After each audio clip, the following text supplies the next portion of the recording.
Let me put before you what really worries me. There's a younger generation of Pakistanis, students, who are seriously science phobic. They don't want to become scientists, they don't know what science is, and they're not interested. Now this is bad for the future of the country, because everything in our modern times depends upon people being educated in science. And if you look at India, it's a totally different story. There, the overwhelming majority of Indian students want to become scientists. And many of them go on to become some of the world's top researchers. And this is why India is where it is. That is to say, aiming towards becoming a superpower, a major economic player in the world, whereas on the other side of the border, we are being questioned as to whether we are a failing state or a failed state. I will not claim that this science phobia that we see is entirely due to textbooks, because as Tariq just said, there's a lot more to education than just textbooks. It's part of a national culture. And certainly we do not have a national culture that values science. We do not have science programs on television. We have a lot of political entertainment, to be sure, but not very much on science at all. We cannot differentiate, for the most part, between the path-breaking work done by Abdul Salam and the copycat reverse engineering done by the bomb makers. And frankly, science is not considered attractive either by students or their parents. So one should not be surprised, therefore, that most textbooks written in Pakistan by Pakistani authors are just not worth reading, and that they have seriously impacted upon students' understanding of the subject. I've been looking at a number of them, and let me tell you what I found on descriptions of surface tension. Some of you know what it is, doesn't matter if you don't. The books written in Pakistan say that this is a skin which is formed by the attraction of molecules to each other in a liquid. Now, look, I've never seen a molecule in my life. I doubt that you could have. And why should molecules attract each other, and why should they be in liquids only? I'm confused as hell about this. On the other hand, if you look at a decent science book written anywhere outside, a decent one, it'll tell the student, take a razor blade, place it slowly on the surface of water, and note that it floats. Then it'll say, add a little bit of soap to it, and the razor blade will sink.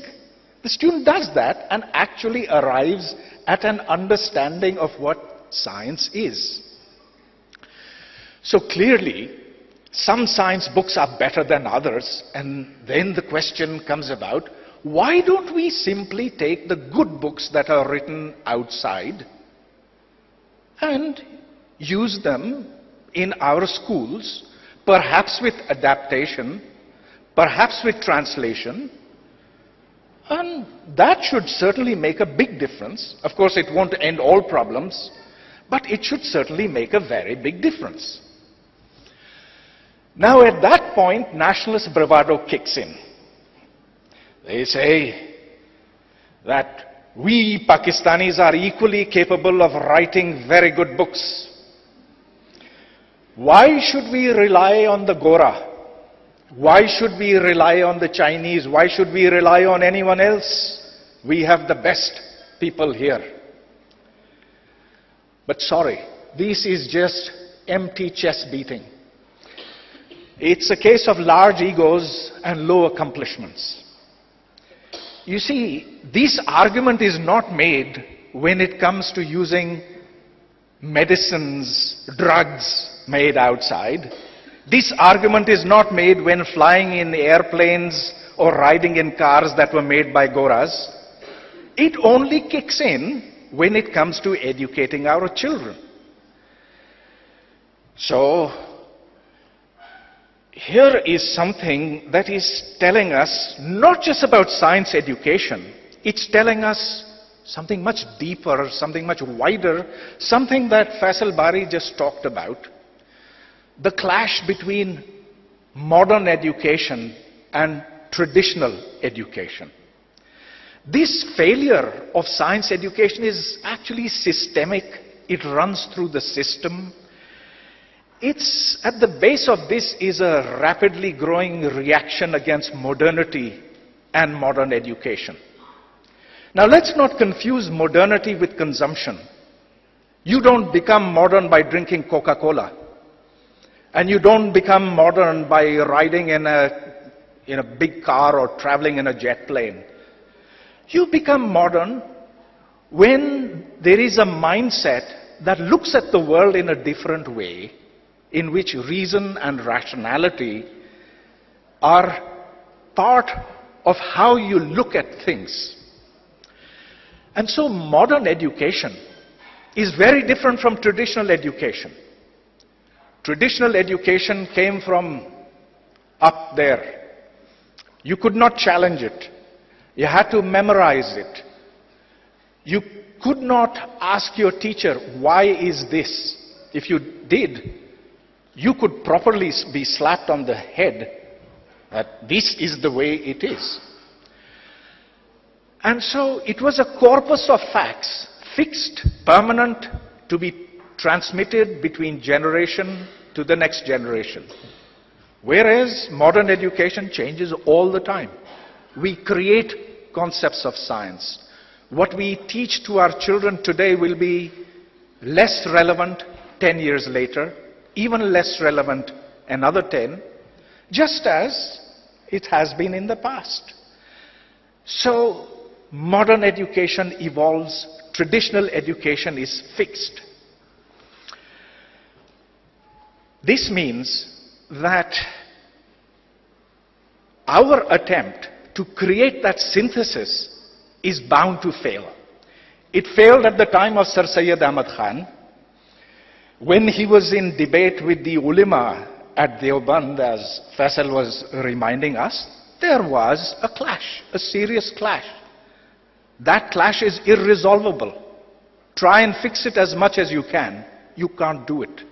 You have to choose between fixed, unchanging beliefs that things are the way they are and will remain the way they will, between a way of life which says we don't know what the end is, we only know that we can use reason and logic and observation and experiment and go whichever way that takes us.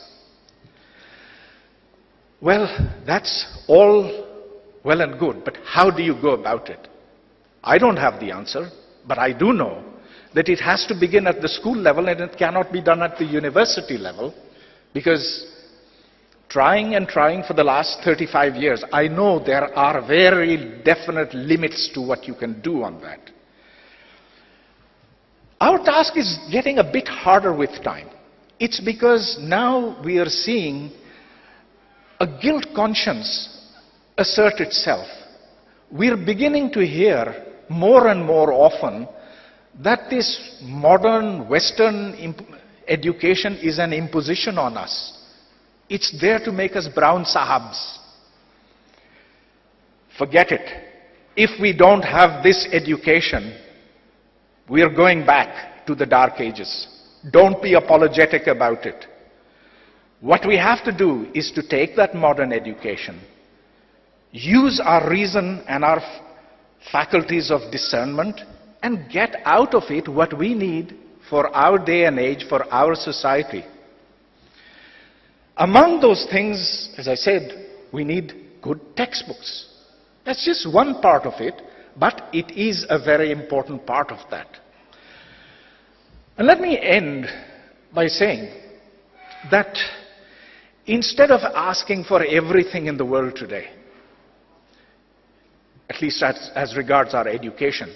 What we need to do is define a set of very definite goals. These are not enough by themselves, but these are absolutely crucial if we are ever to become a modern nation.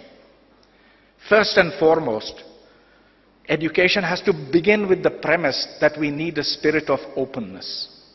If the minds are closed, if you don't want to open minds, well, forget it. Then go to a madrasa and you'll get the kind of society that a madrasa produces. Go back to Nizamul Mulk of the 11th century, and if you want to know why Muslim societies across the world are stuck in a rut and have not produced one shred of science, one shred of knowledge for the last 800 years, go look at the madrasas. They will tell you. It's not lack of resources. There's plenty of oil. There's plenty of everything. It's that mindset produced by traditional education that lies at the very heart of Muslim backwardness today. So we need that openness. We have to stop viewing peoples of other countries as our friends, as people who we can live with, rather than as permanent enemies. We have to stop telling lies about history. What Tariq Rahman was telling us about Bangladesh, East Pakistan, is absolutely true. We lie, and we create that paranoia, that xenophobia, which then drives us so that today there are 300 people here, I don't know how many, and there are 300,000 at the Qaid-e-Azam Mazar for the Defy Pakistan rally. Thank you very much, ladies and gentlemen.